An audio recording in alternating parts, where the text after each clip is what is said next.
গাইবান্ধার নদী তীরবর্তী চরাঞ্চলে বেড়েছে তেল জাতীয় ফসল সূর্যমুখীর চাষ। সরকারের প্রণোদনা, প্রযুক্তিগত সহযোগিতা এবং পরামর্শে সূর্যমুখী চাষ করছেন কৃষক।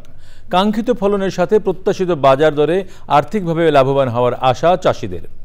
গাইবান্ধা প্রতিনিধি ফারুক হোসেনের পাঠানো তথ্য ভিডিও চিত্র নিয়ে ডেস্ক রিপোর্ট। বান্ডেল থাকলে প্রতি সেনমানিতে টাকা বাঁচবে।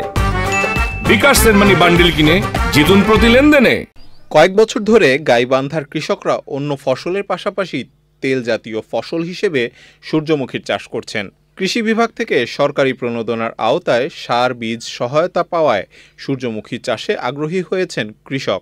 সমতলের পাশাপাশি এবছর নদীর তীরবর্তী অঞ্চলেও সূর্যমুখীর চাষ হয়েছে। বিঘা প্রতি 6 থেকে 7 মণ আসে, দামও মোটামুটি ভালো আর খাইতেও সুস্বাদু।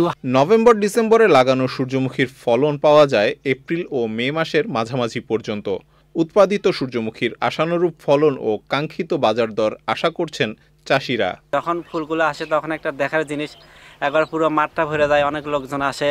এগুলো আমরা তেল ভাঙিয়ে বিক্রি করব। মিনিমাম 20-22 মণ তো হবে। আবারটা ভালো আছে, আবার পরিবর্তন আবার বেশি হবে। খরিফ ও রবি মৌসুমে সূর্যমুখীর চাষ হয়ে থাকে বলে জানায় জেলা কৃষি সম্প্রসারণ বিভাগ। তাদেরকে পরামর্শ দেওয়া হচ্ছে কিভাবে তারা কম খরচে বেশি সূর্যমুখী চাষ করে অধিক লাভবান হতে পারবে। সূর্যমুখী শুধু শোভাবর্ধন করে না, এইটার যে তেল আছে সেইটা মানবদেহের জন্য খুবই উপকার। আপনারা নিজেরা খান, নিজেরা উৎপাদন করেন এবং নিজেরা বাজারজাত করে আপনারা বেশি পরিমাণে নিজেদের আয় বর্ধিত করেন। সূর্যমুখীর রোগবালাই খুবই কম, সেহেতু কৃষকরা এটার প্রতি খুবই আগ্রহ দেখাচ্ছে। গাইবান্ধা জেলায় এবছর 61 হেক্টর জমিতে সূর্যমুখীর চাষ হলেও আগামীতেও আরও সম্প্রসারণ ঘটবে বলছেন সংশ্লিষ্টরা। আল মুকসিদ, চ্যানেল আই।